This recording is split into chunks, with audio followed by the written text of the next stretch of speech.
औज़ु बिल्लाहि मिनश शैतानिर रजीम बिस्मिल्लाहिर रहमानिर रहीम अल्लाहुम्मा सल्लि अला मुहम्मदिन व अला आलि मुहम्मद कमा सल्लैता अला इब्राहीम व अला आलि इब्राहीम इन्नका हमीदुम मजीद अल्लाहुम्मा बारिक अला मुहम्मदिन व अला आलि मुहम्मद कमा बारकता अला इब्राहीम व अला आलि इब्राहीम इन्नका हमीदुम मजीद। अस्सलाम वालेकुम everyone, I hope you all fine. आप लोग ठीक ठाक होंगे।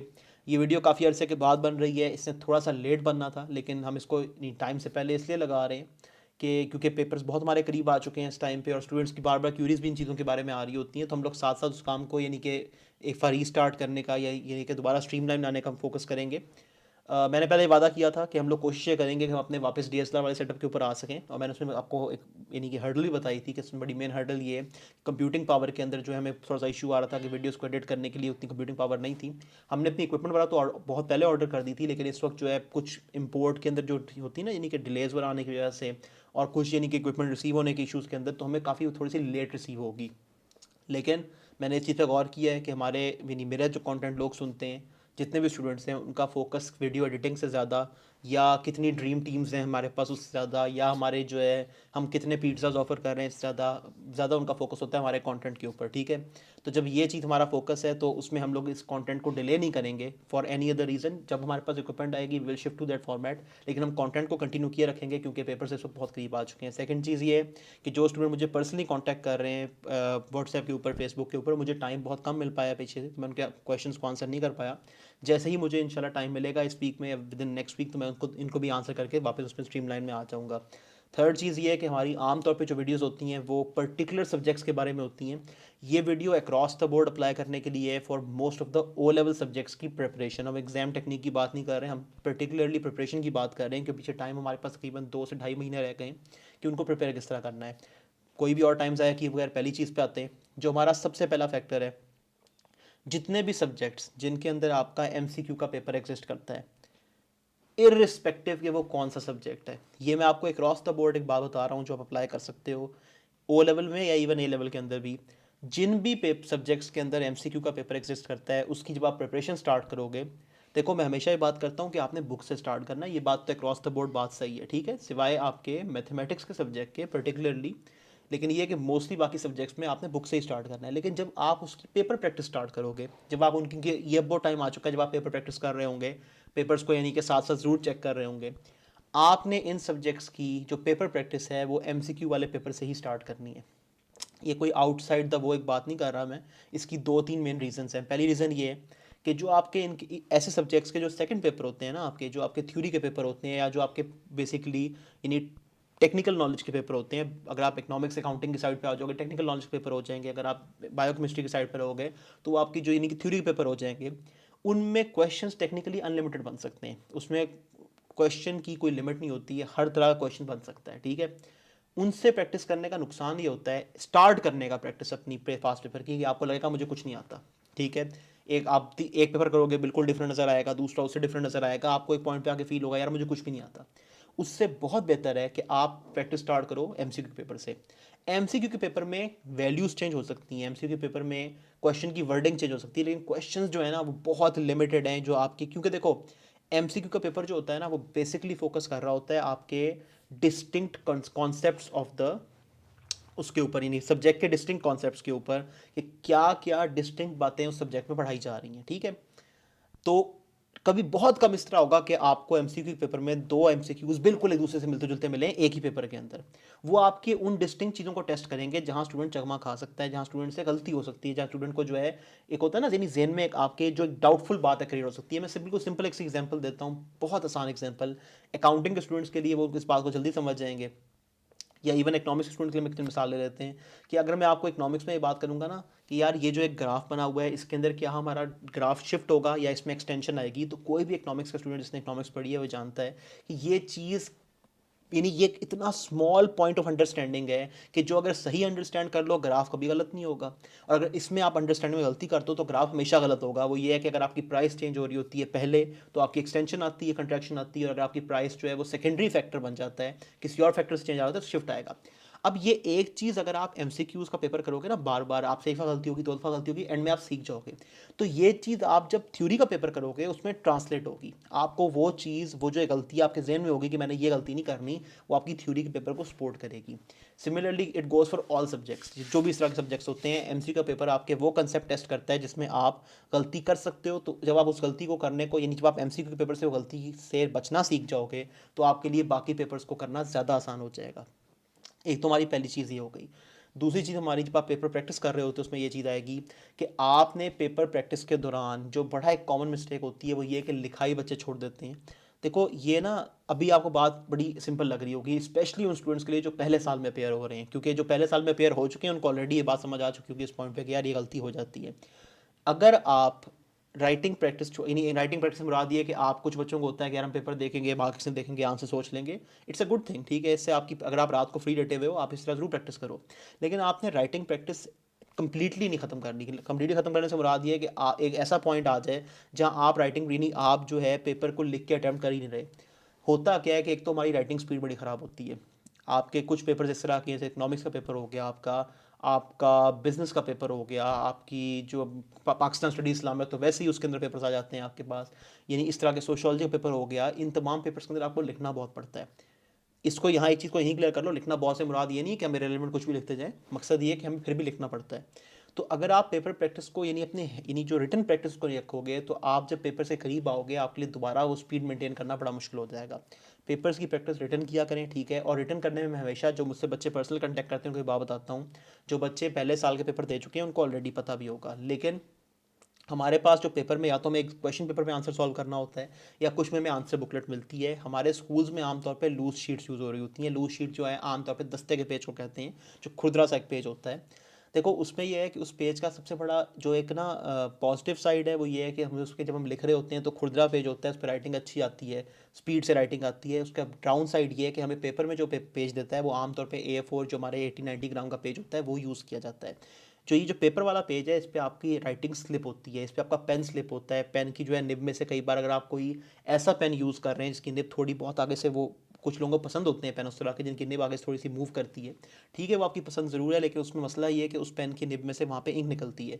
तो अच्छा, ये इशू आपको होगा कि आप, अगर आप अपनी पूरी प्रैक्टिस करते हो लूज शीट की पेजेस के ऊपर, जब आप पेपर में जाओगे आपको अगर उस चीज़ का जहन में आइडिया नहीं है कि यार मेरा पेन इतना थोड़ा सा स्लिप हो सकता है लिखते हुए, या थोड़ा सा पेज की क्वालिटी डिफरेंट है, तो वहाँ आपकी वो स्पीड मेंटेन नहीं होगी। इसका नुकसान कहाँ होगा? इकोनॉमिक्स के पेपर में इसका नुकसान आपको होगा, आपके किसी भी राइटिंग पेपर के अंदर। इवन बायोलॉजी के स्टूडेंट को उसका नुकसान हो जाता है यार, जब उनको, यानी कि जो फिलिंग वाला पार्ट आता है क्वेश्चंस का, वहाँ पे स्पीड आपकी ख़राब होती है।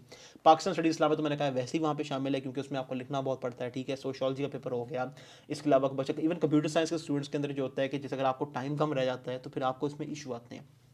सेकंड चीज़ क्या हो गई कि आपने जब तैयारी करनी है पेपर्स की, तो आपने उसको A4 साइज़ पेज के ऊपर, एक साइज़ का इशू नहीं, आप लीगल साइज़ पेज लो, मकसद ये कि 80-90 ग्राम के पेज के ऊपर कोशिश करनी कि उसमें प्रैक्टिस करें, कंपेयर टू जो हमारे लूज शीट के पेजेस होते हैं। तीसरी चीज़ हमारे पास आ जाती है, किसी भी पेपर जिसकी आप तैयारी कर रहे हो, ये अक्रॉस द बोर्ड बात बता रहा हूँ, इर्रिस्पेक्टिव ऑफ एनीथिंग, किसी भी पेपर जिसकी आप तैयारी कर रहे हैं, एनी पेपर, आपने उसके पहले आपने कोशिश करनी है कि आप टॉपिकल पास पेपर करो। देखो ये कोई ऐसे हार्ड एंड फास्ट रूल नहीं है। कई बच्चे इस तरह के भी होते हैं जो एक दिन में 10-10 12-12 जो है वो कर लेते हैं, क्या होते हैं, अपने जो आपके ईयरली पेपर हैं वो सॉल्व कर लेते हैं।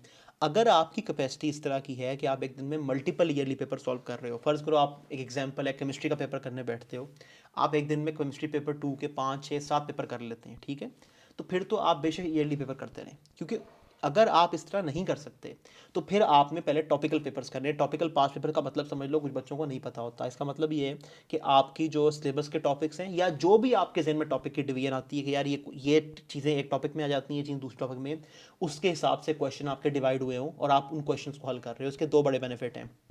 पहला बेनिफिट ये है कि जब आप एक ही टॉपिक के मुख्तलिफ क्वेश्चन हल करोगे एक साथ, तो उस टॉपिक की जो वेरिएशंस हैं कि यार ये टॉपिक कहाँ कहाँ अप्लाई हो सकता है। कई बार इस तरह होता है कि हमें पता नहीं लगता कि यार ये टॉपिक एग्जैक्टली इस सिचुएशन में भी ये टॉपिक अप्लाई होगा, या इस सिचुएशन में भी टॉपिक अप्लाई होना था, ठीक है।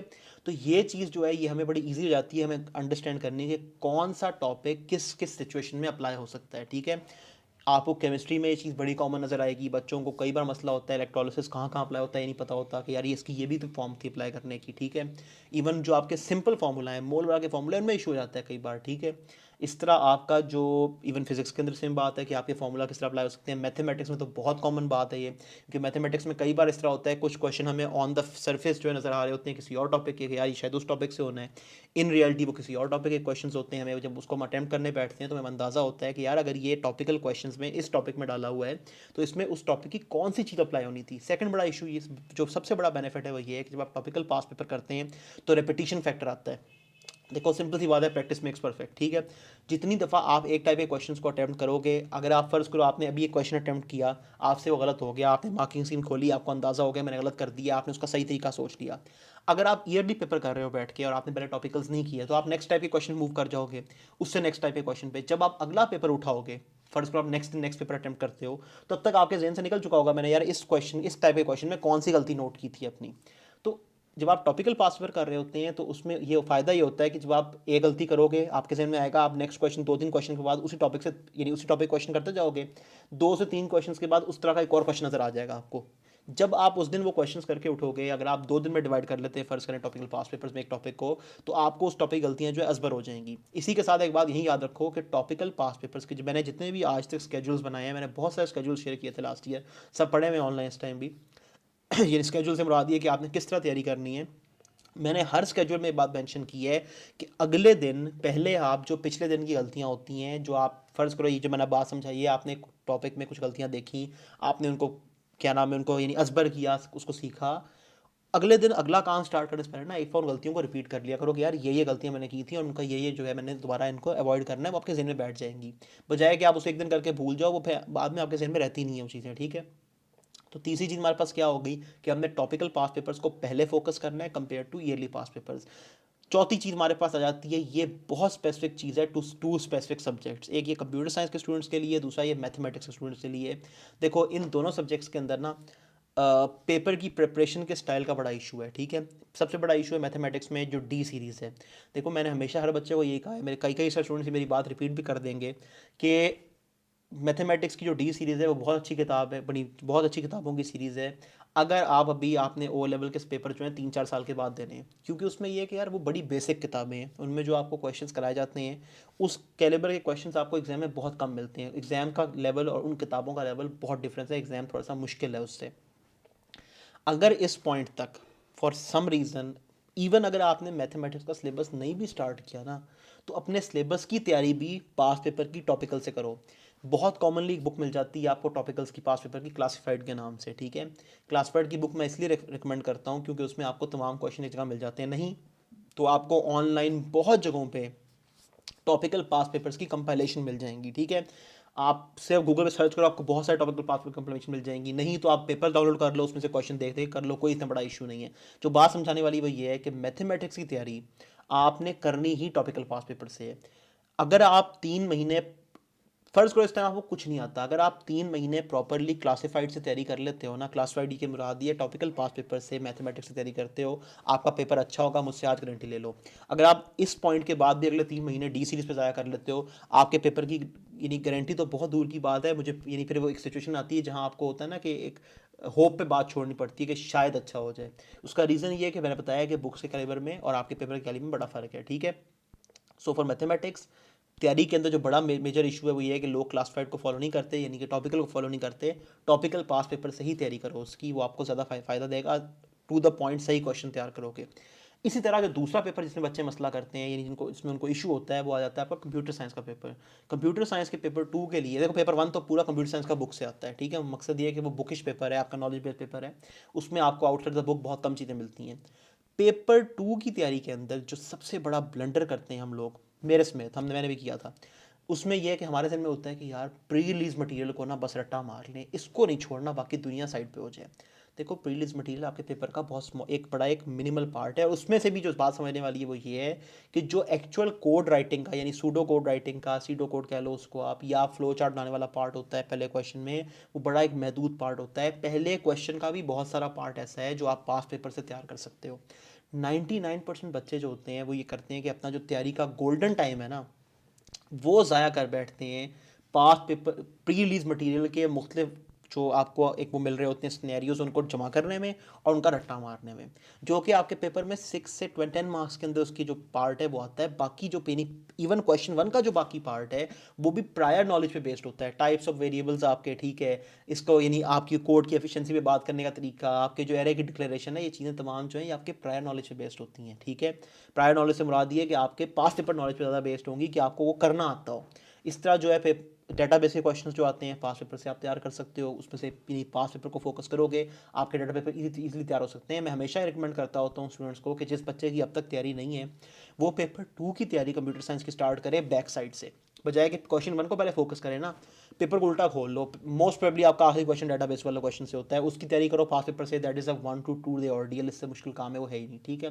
फिर आता है आपका जो अब वो है ट्रेस टेबल वाला क्वेश्चन आता है, ठीक है, फ्लो चार्ट ट्रेस टेबल वाला। उसमें आपको जो चीज़ पे फोकस करना है पास पेपर से वो ये है कि कहाँ आपने एक लाइन को खाली छोड़ना है या कहाँ आपने एक लाइन में जीरो डालना है, कहाँ से आपने उसको शुरू करना है, क्या लूप के अंदर वैल्यू आ रही है या वैल्यू लूप के बाहर आ रही है। दो चीज़ें बड़ी मैटर करती हैं कि आपने उसमें जीरो लगाना है या नहीं लगाना, इन चीज़ों के ऊपर उसको करो। फिर जो आपका एक क्वेश्चन आता है जहाँ आपने जो सीडो कोड होता है उसको एक टाइप के लूप से दूसरे में चेंज करना होता है, ये तमाम चीज़ें करोगे ना तो जब आप क्वेश्चन 1 पे आओगे उसके भी 6-7 मार्क्स का जो एक पार्ट आ जाएगा, उसके अलावा बाकी सब कुछ आपका तैयार हो चुका होगा।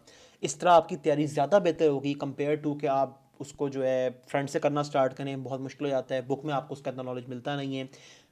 लास्ट चीज़ ये है कि कंप्यूटर साइंस पेपर 2 के लिए फॉर गॉड से इस पॉइंट पे ना जो आपकी, जब देखो सूडो कोड अलाउड है ना, स्टिक टू सूडो कोड। बहुत टाइम है आगे प्रोग्रामिंग सीखने के लिए, बाद में सीखना, इस पॉइंट पे ना सीखना। ना सीखने से मुराद ये कि ज़रूर सीखो अगर आपके पास टाइम है, अगर आप फ्री हैं, अगर आपको वो है, लेकिन पेपर के पर्पज़ के लिए स्टिक टू सूडो कोड, ठीक है जी। नेक्स्ट हमारा जो फोर्थ पॉइंट आ जाता है, पता नहीं थर्ड या फोर्थ है कि हम इसको फोर्थ बना लेते हैं। फोर्थ पॉइंट हमारा ये है, जितने भी आपके थ्योरी के सब्जेक्ट्स हैं उसके लिए आपने अपनी बुक को फॉलो करना है। देखो मैं किसी और के नोट्स पे बात नहीं करता, मैं सिंपल बात करता हूँ यार, इंसान के लिए सबसे ज़्यादा अजीज़ काम होता है उसका अपना किया हुआ, ठीक है। मेरे लिए सबसे ज़्यादा ज़रूरी नोट्स होंगे जो मैंने बनाए हैं। ऐसे ही मैं आपको ये बात करता हूँ कि यार मेरे नोट्स को भी उठा के पहले साइड पे रख दो, ठीक है। सबसे पहले बुक को फॉलो करो। जब मैं आपको अपने नोट्स के बारे में बात कह रहा हूँ तो फिर दूसरों के बारे में मैं क्या सोचता हूँ आप खुद ही सोच सकते हैं, ठीक है। रीज़न ये है कि यार देखो जो आपकी कैम्ब्रिज की बुक्स होती हैं या जो आपकी रेगुलर, देखो फिर अच्छा यहाँ पे बड़ी ज़रूरी बात, मेन फोकस रखो इंडोर्स बुक के ऊपर। इंडोर्स बुक आपका स्टैंडर्ड है, बाकी बुक्स डेविएशन है, इस बात को समझें। दूसरी बुक जितनी भी अच्छी होगी ना, दुनिया की बेस्ट बुक भी लिखी होगी for your papers purpose, endorse book हमेशा उससे ऊपर रहेगी। यहाँ तक बात क्लियर, क्योंकि जिस चीज़ को कैम्ब्रिज इंडोर्स कर रहा है उसने उस चीज़ की बैक यानी उस चीज़ को एक बैक दी हुई है, ठीक है। ये आमतौर पर मसला नज़र आएगा आपको इस्लामियात के सब्जेक्ट में बहुत ज़्यादा, ठीक है, कि बच्चे पता नहीं कितनी कितनी किताबें यार, हर बार मैं समझाता हूँ, हर बार मैं रिक्वेस्ट करता हूँ, मेरा कौन सा फ़ायदा है उसमें यार। मेरी अच्छा किसी और की बुक बिकने या ना बिकने से दोनों से मेरा कोई फ़ायदा नहीं है, कि मेरी खुद की मार्केट में तो इस्लामिक की बुक नहीं है ना। तो जब मेरी खुद की बुक नहीं, किसी और की बुक बिके ना बिके, मुझे क्या फ़र्क पड़ता है। समझाने वाली बात ये होती है कि this is a huge loss to your own self.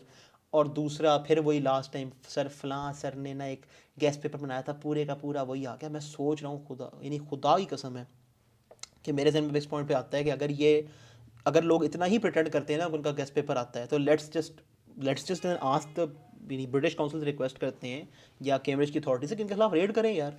या तो वो इस बात को माने कि ये जो गेस्ट पेपर होते हैं गेस्ट बेस्ड होते हैं, और अगर इतना ही वो इंडोर्स कर रहे हैं तो फिर क्या बात है इसके अंदर। ये बात हरगिज़ कॉन्स्पिरेसी फैलाने की बात नहीं है। मैं आपको समझाना ये चाह रहा हूँ कि guessed papers are based on guesses, for God sake. Guessed papers के ऊपर मैंने बार बार ये बात समझाई है, गेस्ट पेपर किस तरह बनाए जाते हैं, कैसे उनके तुक्के लगाए जाते हैं, उनको उसके बजाय अपनी बुक पे फोकस किया करें, अपने कंटेंट पे फोकस किया। देखो एक चीज़ ये है कि आप बाय चांस जा रहे हो, ठीक है, बाय चांस ये है कि यार अगर गेस्ट पेपर आ गया ठीक है वरना फेल सही। एक चीज़ ये है कि अगर आपको सारा कंटेंट ही आता है, अगर आपको सब कुछ आता है, तो आपको वहाँ गेस्ट पे जाना नहीं पड़ेगा, फिर आपको गेस्ट की ज़रूरत नहीं पड़ेगी। गेस्ट गया साइड पे, आपको खुद हर चीज़ आती होगी, ठीक है। तो why don't you focus on understanding the content. आप कंटेंट को सही करो, गेस्ट पेपर आए ना आए इट शुडंट कंसर्न यू। ये है असल अप्रोच जिस पे आपको चलना चाहिए। खैर मैं बात क्या कर रहा था यहाँ पे, जितने भी पेपर आपके स्पेशली थ्योरी के पेपर्स जो हैं या जिसमें आपने कुछ चीज़ याद करनी होती है, उसमें बुक को पहले रखें, ठीक है। बुक को अपनी फर्स्ट प्रायोरिटी पर रखें, हिस्ट्री पाकिस्तान स्टडीज़ के लिए, आपके इस्लामियात के लिए, बायोलॉजी केमिस्ट्री फिजिक्स के लिए। हाँ सिर्फ बायोलॉजी के लिए मैं ये बात करता होता हूँ कि बायोलॉजी और पाकिस्तान स्टडी पेपर 2 के लिए देखो कि बायोलॉजी के अंदर मैं आपको ये रिकमेंड करता हूँ कि सूजन ग्रांट सॉरी आपकी जो उस वाली बुक है, मैरी जोन्स वाली बुक है, उसको बेटर फॉलो कर लिया करो अपनी कोर्स बुक के साथ। कोर्स बुक फिर भी पहले रहती है। सूजन उसकी मैरी जोन्स वाली बुक का उसमें रीज़न ये है कि देखो फिर अच्छा यहाँ पे एक और कन्फ्यूजन है, मैं इसको यहाँ पे क्लियर करना चाहता हूँ। मैरी जोन्स की दो बुक्स हैं मार्केट में। मैरी जोन्स की पहली बुक जो मार्केट में है वो आपको मिलेगी IGCSE वालों के साथ, उसमें 3-4 राइटर हैं। मैं उस बुक की रिकमेंडेशन नहीं देता होता, वो बुक बुरी नहीं है, बहुत अच्छी बुक है, लेकिन जब मैं रिकमेंड कर रहा होता हूँ तो मैं उस बुक को रिकमेंड नहीं कर रहा होता, मैं आपको कह रहा होता हूँ मैरी जोन्स की सिंगल राइटर के तौर पर बुक है, ऑक्सफोर्ड यूनिवर्सिटी प्रेस की, फॉर ओ लेवल्स। उस बुक का मैं इसमें रिकमेंडेशन देता हूँ क्यों, मैंने खुद पढ़ी हुई है, वो इंतहाई कंसाइज बड़ी ही यानी कि एक यानी टू द पॉइंट बुक मिलेगी आपको, टाइम कम वेस्ट होगा आपका। उसको अपने पास एज एन एडिशनल रिसोर्स रखो अपनी मेन कोर्स बुक के अलावा। ज्योग्राफी के लिए भी अपने कोर्स बुक के बाद पहले 4 चैप्टर्स जो हैं उसके लिए मैंने अपने नोट्स डाले होते हैं, फ्री पड़े हुए हैं, बहुत लोग बच्चों को पता भी है उनका, आप उनको यूज़ कर सकते हैं आफ्टर योर ओन बुक, क्योंकि पहले 4 चैप्टर्स जो हैं लोकेशन आपका, natural topography, water and drainage और मेरा ख्याल क्लाइमेट वाला, उसके अंदर बुक से समझना थोड़ा सा मुश्किल हो जाता है। उसके अलावा जितने आपके अच्छा अकाउंटिंग के लिए, अकाउंटिंग पेपर 2 के लिए आपने वही चीज़ फॉलो करनी जो मैंने मैथ्स में बताई है, टॉपिकल पास पेपर, उसकी बुक को पढ़ने बैठ गए, इतनी मोटी बुक है, और वो किसी यानी इन सेंस कि वो बहुत बेसिक चीज़ें हैं जो आपको वो पेपर में इतनी यानी फॉलो भी नहीं करवाता, ठीक है। मकसद ये कहने का कि उसमें पास पेपर की प्रैक्टिस जो आपको ज़्यादा बेनिफिट देगी। जो आपका इकोनॉमिक्स है, सूजन ग्रांट की बुक है यार, सूजन ग्रांट की इतनी क्लास की बुक है, और वो सूजन ग्रांट की बुक मिलेगी आपको IGCSE वालों से, यानी बेसिकली IGCSE की बुक है, पेपर का सिलेबस भी सेम है, पेपर भी सेम होता है वो लेवल IGCSE का, तो आपको बेनिफिट देगा ज़्यादा अगर आप सूजन ग्रांट वाली बुक फॉलो करोगे। It's a very good book, ठीक है। उसमें इतना हर चीज़ एक्सप्लेन्ड है ना डिटेल में कि आपको बड़ा बेनिफिट देगी। और यानी कि इस तरह की चीज़ें होगी उसमें। ये मेन बात समझाने की है कि अपने बुक के कंटेंट को फर्स्ट पे रखें। जब आप बुक से तैयार कर लो ना, फिर बेशक सारी दुनिया से नोट्स लेके पढ़ने लग जाओ।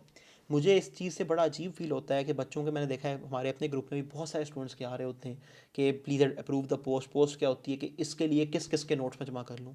यार आपने बाजार तो नहीं खोलना ना, आपने लोगों के नोट्स जमा करके बाजार खोलना है, उनका क्या करना है। इवन मेरे नोट्स जमा करके क्या करना है, उनका बाजार खोलना है, उनको कल को बेचना है, उनकी प्रिंटिंग प्रेस लगानी है, कुछ भी नहीं करना इस तरह का। असल बात ये है कि देखो, नोट्स ज़रूर जमा करो, आप 5,000 पेजेस के नोट्स जमा कर लो, दैट्स गुड, लेकिन पहले बुक तैयार कर लो। जब बुक तैयार कर लोगे ना तो नोट्स समझ भी आएंगे। जब बुक तैयार कर लोगे नोट्स में पता भी लगेगा कि ये चीज़ ज़रूरी है, ये चीज़ एक्स्ट्रा है, ये चीज़ ज़रूरी है, ये चीज़ एक्स्ट्रा है। जब नोट बुक तैयार कर लोगे तो पता लगेगा कि यार नोट्स में से क्या चीज़ वाकई बेनिफिशियल है, क्या हवाई वाली बात छोड़ी हुई है, या ये जो बात है यानी कि एक होता है ना, एक ये नहीं होता ना, इसे कहते हैं ना वो कहते हैं क्या कहते हैं उसे, शेख चिल्ली की तरह नहीं होती बात, नहीं वो छोड़ी हुई है। मकसद ये है कि इनमें कोई बात वो नहीं है, जो चीज़ें ज़रूरी हैं वो कौन कौन सी हैं, कौन सी चीज़ें ज़रूरी नहीं है, ये आपको तब पता लगेगा जब आप पहले बुक को फॉलो करोगे। फर्स्ट बुक फिर कोई और चीज़। ये थ्योरी के पेपर्स के लिए इसको याद रखो। जो आपका केमिस्ट्री फिजिक्स के लिए उसमें बुक के साथ साथ पास पेपर के टॉपिकल को प्रैक्टिस किया करो। एक तरफ बुक, एक तरफ पास पेपर के topical, that would help you a lot, ठीक है जी। और लास्ट चीज़ हमारी इस वीडियो में आती है अक्रॉस द बोर्ड अप्लाई करने के लिए सबसे ज़्यादा ज़रूरी बात, देखो ये सबसे ज़रूरी बात है। इससे यानी मैंने जितनी बातें पहले की हैं ना उनका अगर एक साइड पे वजन रख लो इस बात का एक साइड पे, तो ये बात ज़्यादा ज़रूरी है, जब बताऊँगा। आपका कोई भी टीचर हो, हम किसी और को साइड पर रख देते हैं, आप मुझे पकड़ो सीधा सीधा, जो बात मैं आपको बता रहा हूँ ना उसको एक्सेप्ट करने से पहले, देखो आप लोग ओ लेवल के स्टूडेंट्स हो, अल्लाह ताला ने आप लोगों को इतना यानी कि रिसोर्स भी दिया है और इतना आप लोगों को यानी कैलिबर भी दिया है कि आप लोग अच्छी एजुकेशन स्ट्रीम के स्टूडेंट्स हैं। ये बात बिल्कुल भी यानी कि मैट्रिक साइड स्टूडेंट को डिग्रेड करने के लिए नहीं है। मेरा कहने का मकसद यहाँ पे ये है कि O level is a tough education, यानी without comparing to any other thing, ठीक है। इट्स सेल्फ ओ लेवल एक टफ एजुकेशन है compare to many other boards in the world, ठीक है। तो अगर आपको अल्लाह ताला ने इतना कैलिबर दिया है कि आप उसके सब्जेक्ट्स पढ़ रहे हो, तो आपको इतना कैलिबर भी खुदा ताला ने ज़रूर दिया है कि आप उसकी मार्किंग स्कीम्स को और एग्जामिनर रिपोर्ट्स को अंडरस्टैंड कर सकते हो। वो कोई ऐसी होती है ना से एक उसका वो होता है ना, एक हिंदी में एक वर्ड यूज़ होता है, यानी वो नहीं होता जो यानी जो इंडियन कास्ट सिस्टम है उसमें अगर आप देखो तो यानी कि जो लो कास्ट होती है उसके लिए वर्ड यूज़ किया था अछूत कास्ट जो होती है, इसको टच नहीं कर सकते, ठीक है। मार्किंग स्कीम्स या आपकी एग्जामिनर रिपोर्ट्स उस तरह अछूत चीज़ें नहीं है यार। वो कोई ऐसी ड्रॉनी चीज़ें नहीं है उनको हाथ लगाओ काटेंगी आपको, या उनको हाथ लगाओगे तो खा जाएंगी, ऐसा कुछ नहीं है। Marking schemes and examiner reports available चीज़ें हैं, ईजी टू अंडरस्टैंड चीज़ें हैं, सादी इंग्लिश होती है, खुदा की कसम इतनी आसान इंग्लिश होती है कि 3 साल का बच्चा भी पढ़ सकता है उस इंग्लिश, उसको इंग्लिश समझ, जिसको इंग्लिश बोलनी पढ़नी आती है ना वो भी उस इंग्लिश को पढ़ सकता है, कोई मसला नहीं है उसको। तो फिर आप लोग क्यों नहीं पढ़ते? आप किसी और टीचर को साइड पर रख दो, मेरी बात सुनने से पहले भी ना जो मैं आपको बता रहा हूँ उसको भी एक्सेप्ट करने से पहले मार्किंग स्कीम से क्रॉस चेक किया करो। एक टीचर का मार्केट में बहुत ज़्यादा नाम है, एक टीचर 50 साल से पढ़ा रहे हैं, उनके पास 50 पराडो हैं, 26 पिजारों हैं, 40 अकेडमियाँ हैं, ये चीज़ इस बात की गवाही नहीं देती कि वो जो पढ़ा रहे हैं वो बात सही है। ओ लेवल में 99% जो मेहनत होती है स्टूडेंट की अपनी होती है। 1 से 2% इनपुट टीचर का होता है, वो टीचर बेशक मैं क्यों ना हूँ, ठीक है, मैं अपनी बात कर रहा हूँ, बाकी सबको छोड़ दो, मेरा भी इनपुट 1 से 2% है। इस चीज़ को मत देखा करो कि इस टीचर के पहले वाले स्टूडेंट्स के कितने स्टार्स आए हुए हैं, कितने बिलियंस ऑफ स्टार्स आए हुए हैं। अगर इस गैलेक्सी के सारे स्टार से ज़्यादा स्टार्स उनके आए हुए हैं ना, तो ये याद रखो कि उन स्टूडेंट्स की अपनी मेहनत भी शामिल है उन टीचर्स के अलावा। कहने का मकसद ये है कि आपको एक टीचर जो बात बता रहे हैं, कई बार इस तरह होता है कि हमारे यहाँ पे जो टीचर्स पढ़ा रहे होते हैं, कई सारे यार, मैं बहुत सारे अच्छे भी हैं, बहुत सारे बहुत अच्छे टीचर्स भी हैं, लेकिन कई सारे ऐसे भी हैं जिन्होंने खुद कभी ना तो ओ लेवल दिया होता है, ना कभी उनने उसकी फॉर्मल ट्रेनिंग को फॉलो किया होता है। वो एक बाय एक्सपीरियंस चीज़ जो समझ आ रही होती है, ठीक है, वो पढ़ा रहे होते हैं, बहुत सारे बच्चों पे अप्लाई भी हो रही होती है, but that is not according to the marking schemes या एग्जामिनर रिपोर्ट्स। होता क्या है, जब आप स्टूडेंट्स को असली बात बताते हो ना, तो क्योंकि एक बायस क्रिएट हुआ होता है उन चीज़ों के बारे में, तो वो असली बात को कबूल नहीं करते। जैसे अगर आप स्टूडेंट को कहो कि इस्लामियात के पेपर में डायरेक्ट रेफरेंसेस अगर नहीं याद तो उनका मफहूम लिख दें, अगर आपका बाकी कंटेंट सही है तो वो आपके उसको सपोर्ट करके आपका अच्छा ग्रेड बना देगा। इस बार तो बहुत सारे स्टूडेंट ने, अल्लाह का शुक्र, मैं अल्लाह ताला का बड़ा शुक्र अदा करता हूँ कि कई स्टूडेंट्स ने इस बार मेरी बात को मान के, मेरी इस बात को फॉलो करके, अल्लाह का बड़ा शुक्र है, उन्होंने पेपर में अप्लाई किया और उनके अल्लाह का शुक्र है स्टार्स आए हुए हैं, ठीक है। असल चीज़ आपकी कंटेंट थी, उसमें बात समझाने वाली है। इस तरह मैं आपको कहूँगा कि यार उर्दू में लेटर वगैरह की जो वो ऊपर वाली स्टार्टिंग है उसके और आपकी ग्रीटिंग्स के मिला के कोई मार्क्स बनते हैं। आपके जो डायरेक्टेड राइटिंग वाला पार्ट है, उर्दू का जो पहला क्वेश्चन होता है पेपर 1 का आपका, उर्दू सेकंड लैंग्वेज का, उसका जो पहला क्वेश्चन होता है उसके अंदर आपका, उसके कोई यानी आपके जो होते हैं इंट्रोडक्शन ना भी तो कोई मैटर नहीं करता क्योंकि उसमें उसके मार्क्स नहीं है। इस तरह की बातें करूँगा ना तो स्टूडेंट्स का दिमाग आगे से ब्लो मारता है कि नहीं यार, हमें तो पिछले 50 साल से बातें कोई और बताई गई हैं, ये कौन सी बातें करने बैठ गए। यार मैंने आपको कभी कहा है मैं सही बात कर रहा हूँ? मैं आपको ये कहता हूँ कि अपने जहन को अनबायस्ड रखो, मेरी बात को भी, और जो पहले बातें आपने सुनी हुई हैं, या मेरे से मुराद ये, कोई अगर टीचर आपको कोई डिफरेंट बात बताता है तो उसकी बात को, या जो बातें आपको पहले जो कुछ लोग बताते आ रहे हैं, बेशक वो जितने बड़े नेम्स हैं मार्केट में, उन दोनों को सामने रखो, ठीक है। मार्किंग स्कीम एग्जामिनर रिपोर्ट खोलो, क्योंकि ना मेरी बात पे एग्जामिनर ने मार्क करना है, ना किसी और टीचर की, ना किसी पुराने टीचर की, ना किसी नए टीचर की, ना पुरानी बात करने वाले की, ना नए का बात करने वाले की। उनकी बातों पर पेपर नहीं मार्क होने, पेपर मार्क होने हैं based on the examiner reports and marking schemes. वो मार्क एग्जामिनर का माइंडसेट है कि वो किस तरह पेपर को अप्रोच करता है मार्क करते हुए, उनको फॉलो करो। अगर उसमें मेरी बात सही बैठती है या किसी और टीचर की बात सही बैठती है तो वो सही है। अगर उसमें उन लोगों की बात सही बैठती है जो पहले कुछ बातें बताते आ रहे हैं तो उनकी बात सही होगी। But you should try to focus कि आप खुद उसको जज करें। देखें, खुदा का बड़ा शुक्र है हम लोग डम स्टूडेंट्स नहीं होते, ठीक है यार, जो इस लेवल पे ओ लेवल में आए हुए हैं वो डम स्टूडेंट्स नहीं है। उनको अल्लाह ने जहन दिया तो अपने उस जहन का थोड़ा सा हिस्सा जो है ना उसको वक्फ करो, उसको यूज़ करो अपने ही एजुकेशन फ्यूचर को बेहतर करने के लिए। उस चीज़ के बारे में हज़ार पोस्ट करने से ना कोई फ़ायदा नहीं होगा, क्योंकि अक्सर इस तरह होता है कि जो आपकी पोस्ट पे रिप्लाई कर रहे होते हैं ना, अक्सर, हमेशा नहीं, अक्सर उनको खुद भी नहीं पता होता, उनने खुद भी वही बातें सुन के पेपर अटैम्प्ट किए होते हैं। वो इस बात को नहीं समझते कि उन बेचारों की अपनी मेहनत ज़्यादा थी पेपर में अच्छा ग्रेड आने में, उन बातों का फैक्टर बहुत कम था, ठीक है। तो वो भी आगे कहते हैं, फिर एक चीज़ इंडोर्स पे इंडोर्स हो जाती है। खुद टाइम निकालो यार, 2 मिनट लगते हैं, आप मार्क्स की एग्जाम रिपोर्ट चेक करो, उसको फॉलो करो, फिर आप बताइएगा कि भाई सही बात क्या हो रही है, गलत बात क्या हो रही है। इसमें ये चीज़ ध्यान रखा करें कि अगर एक बंदे के फ़र्ज़ करें 50,000 स्टूडेंट्स हैं, उसमें से 1000 का अच्छा ग्रेड आ जाता है, तो ये एवरेज वाइज कोई बहुत बड़ी बात नहीं है। इसको बाद में ध्यान में रखा करो, नंबर ऑफ स्टार्स बजाय परसेंटेज ऑफ स्टार्स देखा करें। खैर मेरी बखैर, मुझे उम्मीद है बहुत सारी बातें क्लियर हुई होंगी। आगे मैं कोशिश करूँगा कि रोज़ एक वीडियो ज़रूर लगाऊँ, इंशाल्लाह कोशिश रहेगी मेरी। जितना भी काम हुआ, जितना भी कुछ हुआ, उसको ज़रूर लगाएंगे। जो आपकी क्यूरीज हैं बताते बताते रहिएगा, आहिस्ता आहिस्ता उनको इंशाल्लाह उनको भी ऑर्डर करें, वो यानी उनको वो करेंगे, उनका रिस्पॉन्स वाला देंगे। बहुत शुक्रिया।